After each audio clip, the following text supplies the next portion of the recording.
My project focused on looking at ChatGPT treatment recommendations and comparing it to the treatment recommendations that are made by our multidisciplinary tumor board that meets weekly. We essentially use some de-identified patient information and variables, including the clinical information, some pathologic information, surgical information, and sort of came up with a brief summary for that. Put it into ChatGPT and saw what the output was. We were able to categorize the different treatment recommendations, both made by ChatGPT and also what we made on the tumor board side of things. And then that's how we were able to compare one treatment recommendation to the other.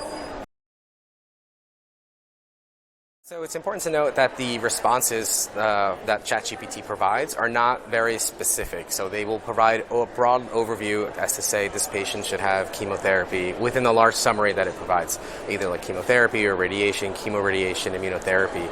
But it doesn't provide the specific treatment regimens for it and the weekly schedules and things like that. And a lot of times it's necessary to have different dose adjustments, and those are factors that are not considered by ChatGPT. It wasn't the most accurate, and that was a great point of discussion during the entire session, and we got a lot of great comments about that.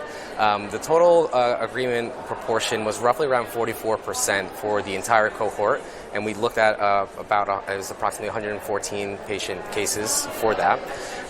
We also stratified it by disease site, so we looked at the ovarian site, uterine site, cervical site, and so on.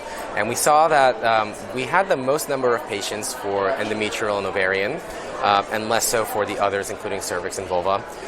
But the highest agreement proportion was for the cervical site disease, and that just, I think speaks to the treatments that we're able to give and the advances that ChatGPT has for that.